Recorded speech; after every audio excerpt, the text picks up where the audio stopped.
Hello, welcome, Cabbage here. For SINoALICE, they just announced they are shutting down the game in January, so let's look at where the game stands as far as story and sales performance, and think about how it jives with other Yoko Taro mobile games and Square Enix mobile games.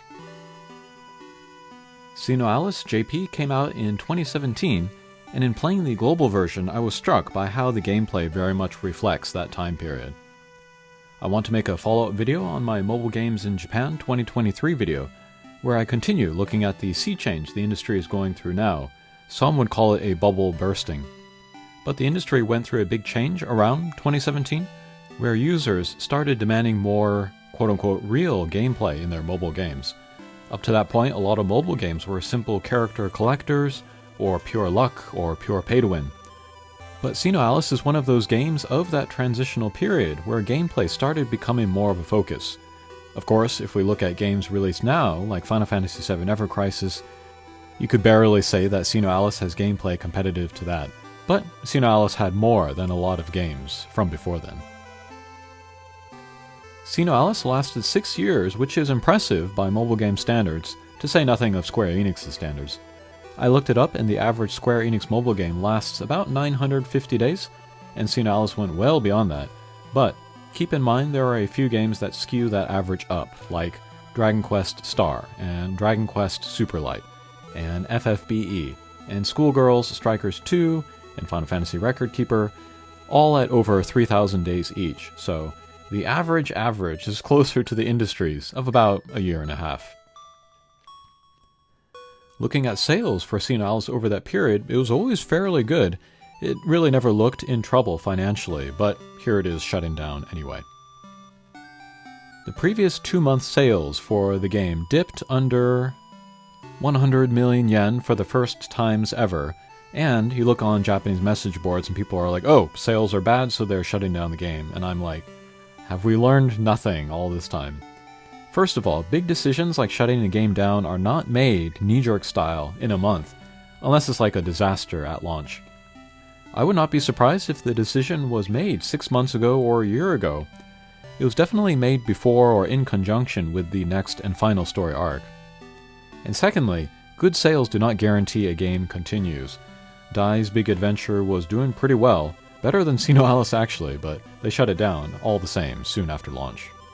But yeah, the shutdown here with the conclusion of the story is close to an ideal close, and along with global SINoALICE and Taiwan SINoALICE and C Near Reincarnation shutting down when they did, it makes me even more confident in my original Near Reincarnation prediction that they would shut down the game with the conclusion of the story, and Global and JP would go at the same time. I said it when C Near Reincarnation shut down, but the fact that they kept that version going to conclude Girl Monster, that story arc, was, in fact, a gift to the C community. I know no one else sees it that way, but from the story point of view, from the developer's point of view, it makes sense. They could have chosen to never release it in C at all. We could similarly call Global SINoALICE a gift because it will be concluding with an entire new arc. They could have chosen to not release that arc, or not release a global version at all. And we could definitely call Global Near Reincarnation a gift, maybe the biggest gift, because Global is getting everything JP is getting on the same schedule at the same time. And it will probably last the same lengthwise. So it does look like Yoko Taro linked games have a unique power to last longer than sales might normally indicate, or shut down earlier than sales might normally indicate, and in both cases it is dictated by the story. That was my hunch 2 years ago, but since then we have seen a lot of evidence to support that hunch, and I'm glad. It was a good run for SINoALICE users and developers, and I think we can all approach this shutdown positively and feel gratitude for the experience. Global users overwhelmingly view the overall mobile game experience and mobile game shutdowns specifically as negative experiences, but really, the end doesn't get much better than this, so it's a chance to send off a game like it was a school graduation. A funny thing about all this is that Gishin and Anki, the mascots of the game, are calling the shutdown the conclusion of the game. True to Gishin and Anki's style, this is tongue-in-cheek, this is breaking the fourth wall, but it's also true and accurate. SINoALICE is ending on its own terms after a successful run, so yeah, I think the game has earned the right to celebrate the shutdown of their game.